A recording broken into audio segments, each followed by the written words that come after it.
Poucas entidades políticas na história do mundo duraram tanto e exerceram tanta influência quanto o Império Otomano. Nascido no século XIII, quando tribos turcomanas vagavam pelas fronteiras do mundo islâmico, o Império cresceu até se tornar uma das potências mais temidas e respeitadas do planeta, dominando 3 continentes: Europa, Ásia e África, por mais de 600 anos. Seu auge foi brilhante, sua cultura foi rica e sua administração complexa. Mas como todo império, ele também conheceu o declínio, corroído por guerras, intrigas, revoltas e pressões externas. Do cerco de Constantinopla ao lento colapso pós-Primeira Guerra Mundial, o Império Otomano foi o califa do mundo islâmico, o guardião de Meca e Medina, o terror da cristandade europeia e, ao mesmo tempo, um ponto de fusão de culturas, religiões e saberes. O nascimento do Império Otomano remonta ao ano de 1299, quando Osman I, líder de uma pequena tribo turca na Anatólia, iniciou uma série de conquistas sobre os territórios enfraquecidos do Império Bizantino. Seu nome, Osman, em turco Ottoman, vem de Osmanli. Daria origem à dinastia otomana que governaria por mais de 6 séculos. Essas primeiras conquistas não pareciam ameaçadoras para os grandes impérios da época. Entretanto, com organização militar, tolerância religiosa estratégica e uma liderança carismática, os otomanos começaram a crescer aos poucos, mas de forma constante. Já no século XIV, os otomanos cruzaram o Estreito de Dardanelos e estabeleceram presença nos Balcãs, colocando-se na porta de entrada da Europa.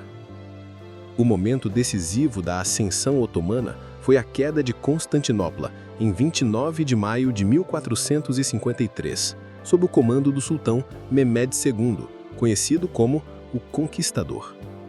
Com apenas 21 anos, ele conseguiu o que séculos de exércitos árabes e eslavos haviam falhado: derrubar a capital do Império Bizantino. A conquista marcou o fim da Idade Média e o início de uma nova era. O Império Otomano emergia como herdeiro legítimo do Império Romano do Oriente, passando a controlar uma das cidades mais estratégicas do mundo. Constantinopla foi renomeada para Istambul e se tornou a capital de um império que se expandiria por todos os lados. A vitória em Constantinopla também deu aos sultões otomanos uma aura messiânica. O império se proclamava defensor do Islã e continuador da tradição califal, reunindo sob sua autoridade povos árabes, turcos, balcânicos e africanos. O império atingiu seu apogeu sob o governo de Suleiman, o Magnífico. Seu reinado marcou a maior expansão territorial otomana, além de um florescimento artístico, arquitetônico e jurídico sem precedentes. Suleiman não era apenas um guerreiro vitorioso, ele era também legislador e patrono das artes.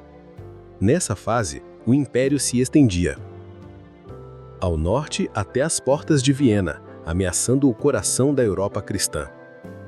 Ao sul, controlava toda a Península Arábica e o norte da África. Ao leste, confrontava a Pérsia Safávida. Ao oeste, dominava os Balcãs, a Grécia e parte da Hungria. Com uma administração eficiente baseada no sistema de Millet, comunidades religiosas autônomas, e com um exército profissionalizado, os famosos janissaros, o Império Otomano parecia imparável. Era o maior e mais poderoso Estado islâmico do mundo, considerado o califado legítimo após a absorção do califado abássida no século XVI. Mas o mesmo sistema que sustentou o Império Otomano por séculos começou a mostrar sinais de esgotamento. A partir do final do século XVII, os otomanos sofreram derrotas sucessivas contra potências europeias como Áustria, Rússia e, mais tarde, Reino Unido e França.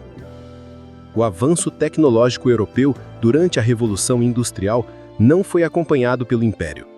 Enquanto as nações ocidentais modernizavam seus exércitos e economias, os otomanos enfrentavam corrupção interna, revoltas nacionais, especialmente nos Balcãs, e decadência administrativa.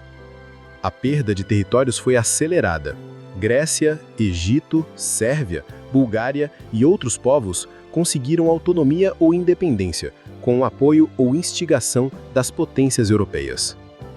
A partir daí, o Império ficou conhecido como o Homem Doente da Europa, sobrevivendo mais por interesse diplomático das potências do que por força própria. Durante a Primeira Guerra Mundial, 1914 a 1918, o Império Otomano aliou-se às potências centrais, Alemanha e Áustria-Hungria, e após sua derrota, foi desmembrado pelo Tratado de Sèvres, em 1920. Os territórios árabes foram divididos entre França e Reino Unido. Outras regiões foram ocupadas ou declaradas independentes. O golpe final veio com a Revolução Turca liderada por Mustafa Kemal Atatürk, que aboliu o sultanato em 1922 e o califado em 1924. Assim, o último califa do mundo islâmico foi deposto, encerrando formalmente uma instituição que remontava ao século VII. Nascia a República da Turquia, moderna, laica e ocidentalizada, e o Império Otomano, após mais de 600 anos de história, deixava de existir. O Império Otomano não foi apenas um poder militar, ele foi um califado, um império multicultural e um centro civilizacional, com profundas influências na arte, ciência, arquitetura, direito e religião. Seu legado sobrevive em palácios, mesquitas, pontes e nos povos que viveram sob a bandeira. Até hoje, as fronteiras políticas e os conflitos do Médio Oriente e dos Balcãs carregam marcas diretas da herança otomana e do seu colapso. O fim do Império não foi apenas o fim de uma dinastia, foi o encerramento de uma era em que o mundo islâmico teve um centro político unificado reconhecido como o Califa do Islã por milhões de muçulmanos. O Império Otomano foi o último império islâmico verdadeiramente global. Sua história é o retrato de uma ascensão meteórica, um domínio duradouro e uma queda que, mesmo após um século, ainda ecoa na geopolítica moderna.